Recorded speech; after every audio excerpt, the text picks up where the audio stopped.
नमस्कार मित्रमैत्रिणींनो, माझ्या यूट्यूब चॅनलमध्ये तुमचं स्वागत आहे.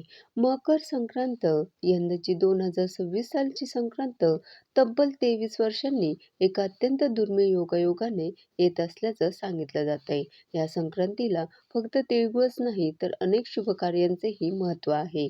याचबरोबर आज आपण जाणून घेणार आहोत 2026ची मकर संक्रांत नेमकी कशावर आहे, तिचं वाहन काय आहे, वस्त्र कोणते आणि येणाऱ्या वर्षासाठी ती काय संकेत घेऊन येत आहे.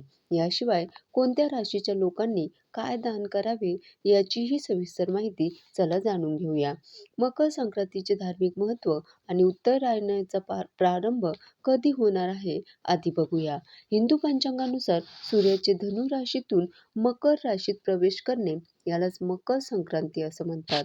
हा दिवस उत्तरायणाचा प्रारंभ मानला जातो. हा काळ अत्यंत शुभ, पुण्यदायी आणि फलदायी मानला जातो. मकर संक्रांतीपासून सूर्य उत्तर दिशेकडे सरकतो, ज्यामुळे दिवसाचा कालावधी वाढतो आणि रात्रीचा कालावधी कमी होत असतो. हा बदल शुभ आणि मांगलिक कार्यासाठी अत्यंत फलदायी मानला जातो. यंदा 2026 मध्ये मकर संक्रांती बुधवार दिनांक 14 जानेवारी 2026 रोजी साजरी केली जाणार आहे. सूर्य मकर राशीत प्रवेश करणार आहे. बुधवारी 14 जानेवारी रोजी दुपारी 3:13 आणि या पुण्यकाळाची समाप्ती होणार आहे सायंकाळी 5:45. तब्बल 2 तास 32 मिनिटाचा हा कालावधी पुण्यकाळ असणार आहे. याही व्यतिरिक्त महापुण्यकाळाचा मुहूर्त दुपारी 3:13 पासून ते सायंकाळी 4:58 असणार आहे आणि हा महापुण्यकाळाचा मुहूर्त तब्बल 1 तास 45 मिनिटाचा असणार आहे. या कालावधीत आपण शुभ कार्य करू शकता. या पुण्यकाळात केलेले स्नान, दान, जप आणि उपासना याला विशेष महत्त्व आहे. आता 2026 मध्ये मकर संक्रांती आणखी विशेष आहे, कारण या दिवशी एकादशीचा दुर्मिळ योगायोग जुळून आलेला आहे. तब्बल 23 वर्षांनी संक्रांती आणि एकादशी एकाच दिवशी आल्याने या दिवसाचं महत्त्व खूप पटींनी वाढलंय. याशिवाय या दिवशी सर्वार्थसिद्धी योग, अमृतसिद्धी योग असे 2 अत्यंत शुभ योगही बनत असल्याचं सांगितलं जात आहे. या योगामध्ये सुद्धा कोणतेही शुभकार्य, दानधर्म आणि पूजा अर्चना अधिक फलदायी ठरतात आणि अडथळे दूर होतात असं सांगितलं जातं.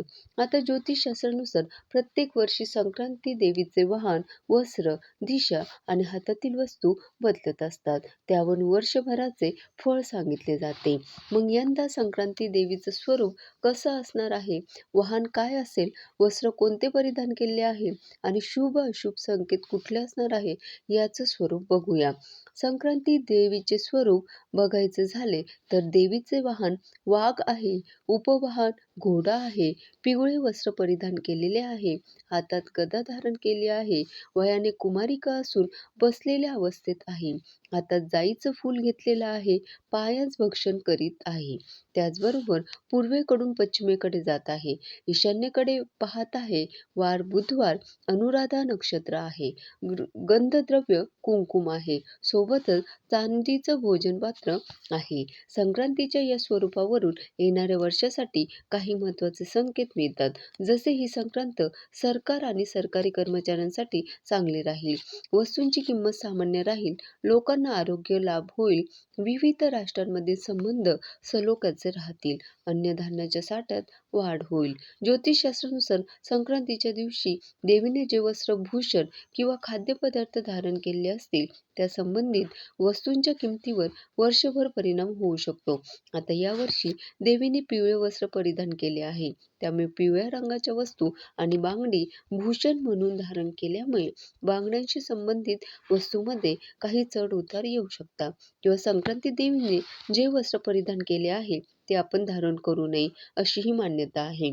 त्यामुळे देवीने पिवळे वस्त्र परिधान केले आहे म्हणून यंदा महिलांनी पिवळे वस्त्र परिधान करू नये असंही सांगितलं जातंय. मात्र आपापल्या भागातील प्रथा, परंपरेनुसार आपण हे सण साजरे करू शकता.